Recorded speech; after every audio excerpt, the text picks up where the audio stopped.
O homem na imagem a meu lado é Gao Zhishang.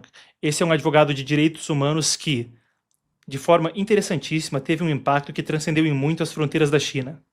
Ele se dispôs a assumir casos que envolviam cristãos perseguidos, praticantes de Falun Dafa, uma minoria pacífica brutalmente perseguida na China. Entre outras pessoas, ele foi mesmo um advogado de advogados perseguidos por advogar. O resultado, ele foi desaparecido. Um termo interessante, mas que parece preciso. Depois de ser perseguido, torturado, agora não se sabe aonde ele está. Por que a gente traz isso à tona? Ontem completaram-se 8 anos desde que Gao foi avistado pela última vez. A esposa dele está tentando conscientizar o público a respeito da situação. Gao também teve um tremendo impacto na conscientização sobre o que acontece dentro do regime comunista chinês, dentro das fronteiras da China. O seu livro, A China More Just, My Journey as a Human Rights Lawyer in the World's Biggest Communist State, Uma China Mais Justa, a minha jornada como um advogado de direitos humanos no maior estado comunista do mundo, repercutiu nos Estados Unidos. Um livro, talvez eu tenha até aqui na prateleira, eu vou até conferir para a gente fazer uma coisa diferente um instante. Infelizmente não vou ter aqui para mostrar, ia fazer coisa diferente, mostrar aqui o livro na câmera, só tem os 9 comentários sobre o Partido Comunista. Mas esse livro também impactou amplamente o debate e traz as cartas, os relatos dele, lidando com esses casos, e dá um vislumbre do que foi genuinamente o judiciário da China em meio à perseguição de pessoas inocentes de fé. Hoje a gente vai trazer nessa cobertura especial uma série de questões a respeito do assunto. Para começar, uma das pessoas que tem lidado com campanhas de conscientização sobre perseguição religiosa e o caso de Gao é Bob Fu. Ele é fundador da organização China Aid e um cristão que sofreu perseguição por sua fé na China. A jornalista, nossa editora de China aqui no Epoch Times, Emanuele Coure, a Manu, conversou com Bob Fu. A entrevista completa está disponível no canal China em Foco, onde a gente aqui do Epoch Times está cobrindo especificamente China. Eu trago para você 2 trechos a respeito do assunto. Primeiro, a gente tem aqui Bob Fu falando especificamente sobre o caso de Gao Zhishang em entrevista com a Manu, nossa editora de China. Vamos conferir. Advogado internacional de direitos humanos, Gao Zhishang, está sob desaparecimento forçado há 8 anos hoje. Então, há 8 anos, ele foi sequestrado pelos agentes de segurança do Partido Comunista Chinês e desapareceu.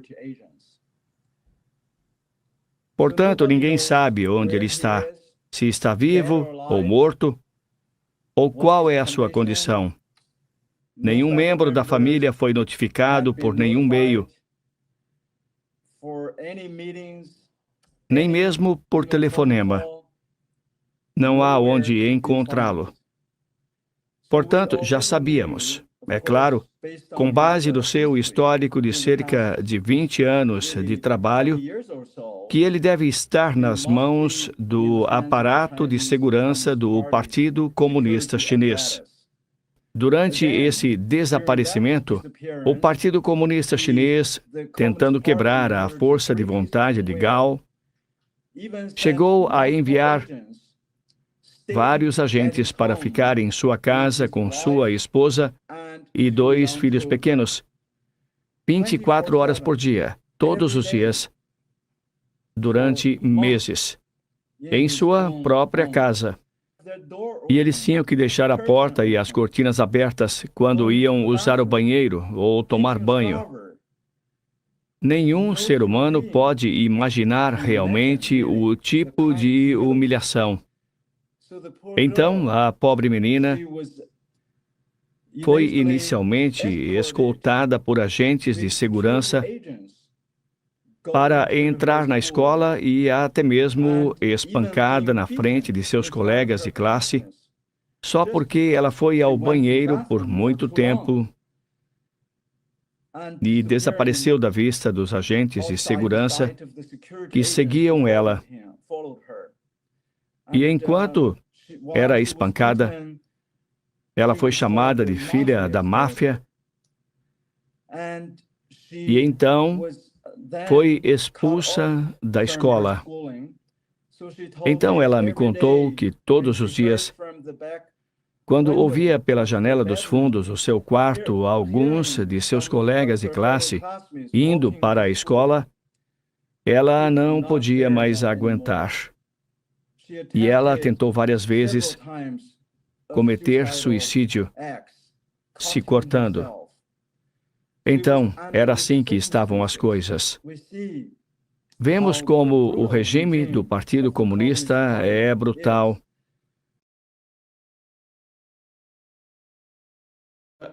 Muito bem, a gente teve ainda outra fala de Bob Fu. A gente perguntou para ele como estava a repressão atualmente, já que ele, como um sobrevivente do regime chinês, também detalha o estado da perseguição hoje em dia, não só em 2017, mas trazendo para cá também sobre cristãos e outras minorias religiosas. Então, vamos ouvir o que disse essa fonte de primeira mão, que sofreu na pele uma perseguição por sua fé dentro da China. Isso é o que Bob Fu falou sobre o estado da perseguição à nossa editora de China, Emanuele Coure. Vamos conferir. Durante os últimos 10 ou 15 anos, sob a liderança do imperador Xi Jinping, que é conhecido como o presidente Mao Jr., a liberdade religiosa, o Estado de Direito e os direitos humanos básicos na China caíram ao pior nível que já vimos desde a Revolução Cultural. Em alguns aspectos, pode ser ainda pior do que na época da Revolução Cultural, sob a liderança do presidente Mao.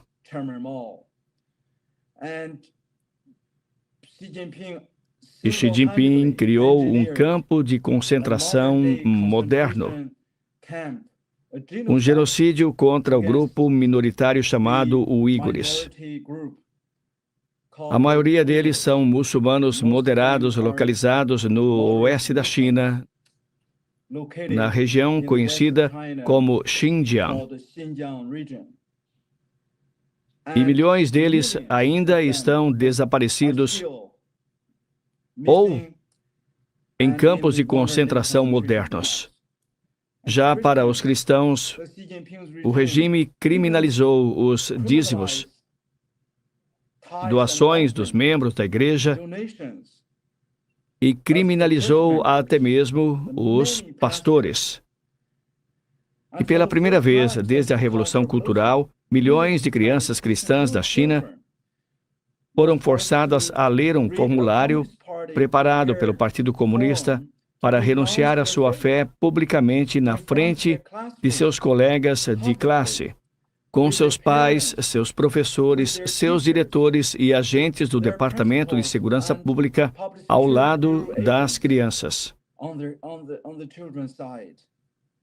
E as crianças são totalmente proibidas de ir a uma igreja ou se aproximar dela. E sob a chamada campanha de sinicização, qualquer tipo de clérigo do país, incluindo até mesmo monges budistas e islâmicos patriotas, precisam fazer uma promessa absoluta de dedicar suas vidas e seus ensinamentos ao chamado pensamento de Xi Jinping.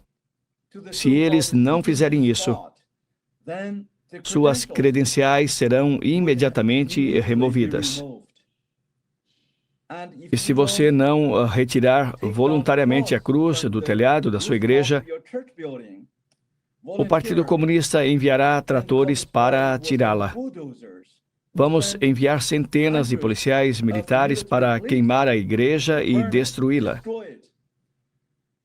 E até os pastores da igreja, que foram nomeados pelo próprio Departamento de Assuntos Religiosos do Partido Comunista, enfrentaram prisão. E alguns ainda estão na prisão. Durante essa campanha, a chamada campanha de demolição forçada de cruzes, milhares de cruzes das igrejas foram demolidas. Alguns pastores foram condenados a 12 anos, 15 anos de prisão. E os praticantes do Falun Gong sofrem hoje com a extração de órgãos.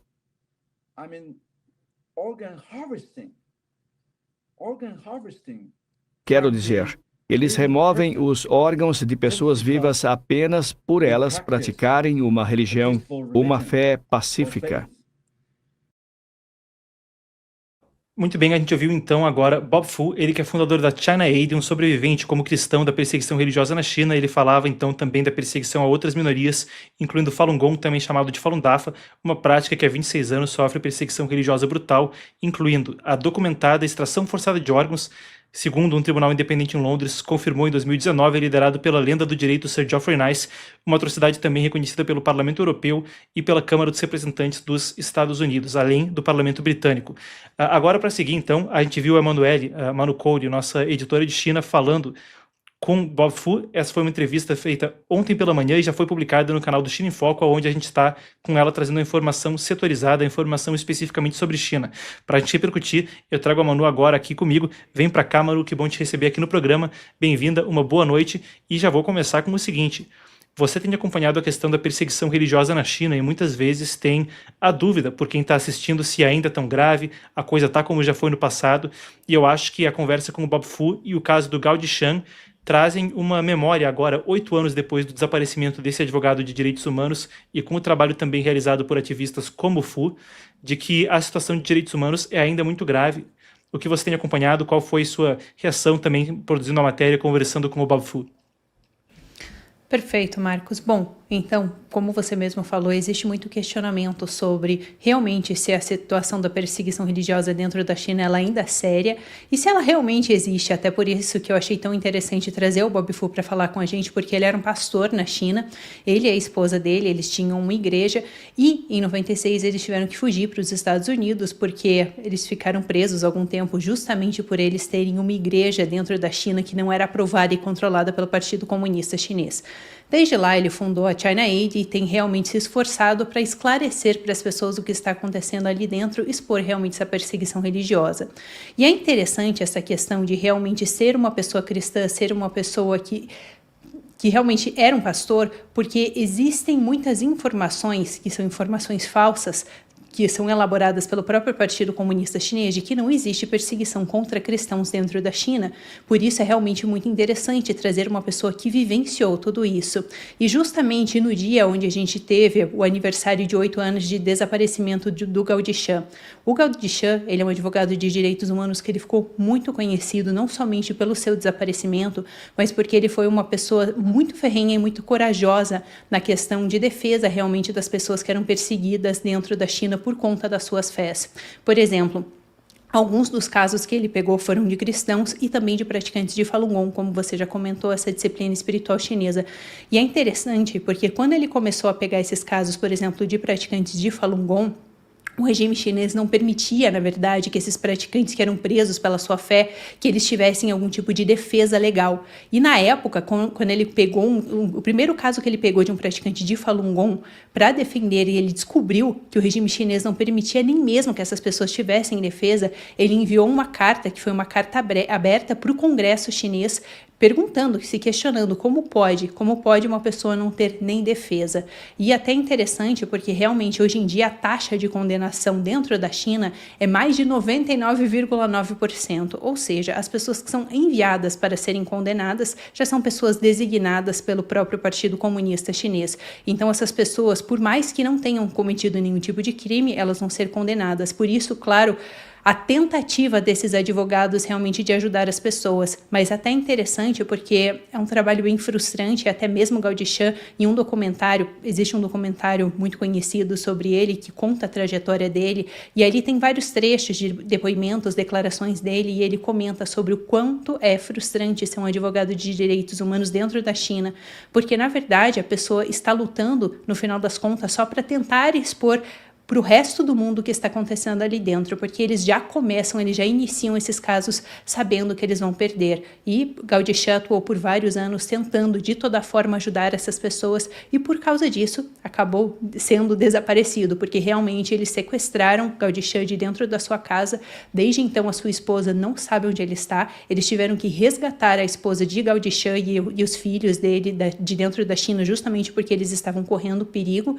E o Bob Fu, que é esse líder do China Aid, foi uma das pessoas que realmente fez esforços para tirar a família de Gao Dishan dentro da China para que eles pudessem estar a salvos.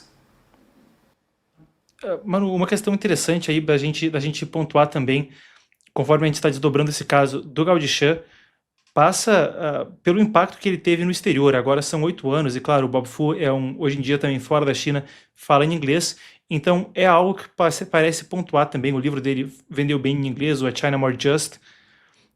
Então, você avalia que a conscientização a respeito do assunto é suficiente, ou conforme você lida com as pessoas, você percebe que existe uma presença muito grande ainda, porque isso é coisa séria. A perseguição religiosa talvez seja um dos assuntos mais sensíveis para o Partido Comunista Chinês, e quando a gente fala de propaganda no exterior, você tem rastreado a história de como há um investimento tremendo em propaganda no exterior pelo Partido Comunista da China. Qual a importância desse caso na conscientização, e você avalia que a conscientização que é feita por chineses na diáspora é suficiente, ou que a propaganda do Partido Comunista Chinês consegue ainda criar um ambiente onde muitas vezes se acredita que essa perseguição não está, como você descreveu para a gente agora na pergunta anterior, que está? Marcos, na verdade, existe ainda muito pouca informação realmente sobre o que está acontecendo lá dentro, justamente pela dificuldade de se ter acesso a informações reais, informações que não sejam filtradas pelo próprio Partido Comunista Chinês. Até, como você comentou, eu realmente tenho investigado essa questão da propaganda chinesa, como o regime chinês tem todo um aparato para controlar a informação, não somente dentro da China, mas também a informação que sai de dentro da China, e todas as informações, por exemplo, que são passadas para jornalistas ocidentais que estão cobrindo coisas dentro da China, elas precisam ser aprovadas pelo Partido Comunista Chinês. Então, realmente tudo muito controlado. E as informações verdadeiras que as pessoas conseguem realmente são de informantes, pessoas que passam essas informações, ou mesmo dissidentes chineses que estiveram lá, vivenciaram e tiveram contato com tudo isso. Por isso, claro, o trabalho dessas organizações é tão importante, mas ainda o impacto, eu realmente acredito que seja muito pequeno diante do que a gente precisa alcançar para que as pessoas realmente entendam o que está acontecendo lá dentro. Isso é muito confuso, mesmo, e até interessante, só fazendo um adendo aqui, porque eu já conversei com vários jornalistas, várias pessoas da nossa área, e mesmo essas pessoas que estão sempre em contato com informações não entendem realmente o que acontece ali dentro, porque se você não é uma pessoa que vai se debruçar sobre isso e realmente tentar entender, tentar colher informações, é muito difícil compreender o panorama. E outro detalhe interessante, que na verdade é um dos principais fatores, é porque realmente é uma batalha para todas essas pessoas, sejam dissidentes, sejam ativistas que vêm para o exterior, porque mesmo que essas pessoas estejam fora da China, o regime chinês continua perseguindo elas. Tanto que a gente já trouxe aqui no programa algumas vezes sobre as delegacias policiais ilegais do regime chinês, onde eles têm, o Safeguard Defenders publicou um relatório em 2016 pontuando isso, que atualmente mais de 53 países ao redor do mundo possuem delegacias ilegais do regime chinês, ou seja, eles constroem algum tipo de prédio, geralmente são instalações que não são reconhecidas, não são instalações oficiais, e eles utilizam essas instalações para tentar realmente reprimir e dissuadir dissidentes ou pessoas que estejam fazendo críticas ao partido. Então, por exemplo, a gente tem os casos relatados pela Safeguard Defenders, onde algumas pessoas que estavam contando o que estava acontecendo ali dentro da China, estavam trazendo as denúncias de dentro da China, que elas tiveram, por exemplo, seus parentes que estavam dentro do país ainda ameaçados pelo regime chinês. Então, só estou trazendo tudo isso para realmente pontuar o quão difícil é trazer essas informações, porque tem retaliação do Partido Comunista Chinês. Nós mesmos sabemos disso. O Epoch Times, nos últimos anos, tem sofrido realmente forte perseguição do Partido Comunista Chinês, justamente porque o Epoch Times é uma das poucas mídias que ousa realmente trazer essas informações a público. Então, claro, o regime chinês não ficou feliz que todas essas informações estavam sendo divulgadas, e o Epoch Times tem sofrido todo tipo de ataque nos últimos anos. É bom, para quem acompanha nossa história sabe aí, né, já a coisa passa aí por gráfica queimada em Hong Kong, a gente chegamos a ser hackeado aqui no Brasil, programador espancado, uma coisa aí que, em termos de Partido Comunista Chinês, a gente vai ter experiência com isso mesmo. Bom, Manu, muito obrigado por ajudar a gente a desdobrar esse assunto, muito obrigado a você que esteve conosco, a gente vai ficando por aqui no Epoch News de hoje. Pessoal, eu já falei qual que era a promoção, né, imperdível, Epoch TV, por 1 ano, 50 centavos por dia, vai receber isso aqui de brinde, e começando no sábado, para você que é assinante, fica de olho no e-mail, para você que ainda não é assinante, esse é o momento. Eu e o Dr. Pang Yao, então, especialista em relações internacionais e economia, sobrevivente ele mesmo do regime chinês, veio para o Brasil com 7 anos, numa família de sobreviventes, vai estar comigo falando tudo sobre 9 comentários para você que já vai estar recebendo seu livro aí também com essa assinatura. A promoção é só enquanto durarem os livros, não sei, essa semana eu acho que ainda dura, semana que vem eu acho que já estamos aí na reta final para conseguir esgotar essa primeira tiragem, que lembrando, depois vai estar nas livrarias, mas não vai ter o alto relevo. Cadê? Aí, ó lá. Não tô conseguindo. Aí, peguei na veia agora. Tô aí pra gente fazer a brincadeira aí, deixei a Manu, mas é isso, ó, o alto relevo é só nessa edição que tá indo de brinde para assinatura anual. O link tá aqui embaixo na descrição e aí nos comentários, no chat ao vivo. Essa é a melhor forma de nos apoiar e a melhor forma da gente também te apoiar. O que a gente quer aqui é que a gente possa ser um lugar onde todo mundo possa vir para ouvir a verdade e tentar obter ferramentas para entender o cenário internacional complexo, sair informado, inspirado. Então, muito obrigado, Manu, muito obrigado a você que esteve conosco, a você que já assinou, meu muito obrigado, a você que não assinou, entra pelo menos por e-mail pro WhatsApp, que tem coisa muito bacana que vai chegar para você e assim você não perde o nosso conteúdo. Os links também estão aqui embaixo.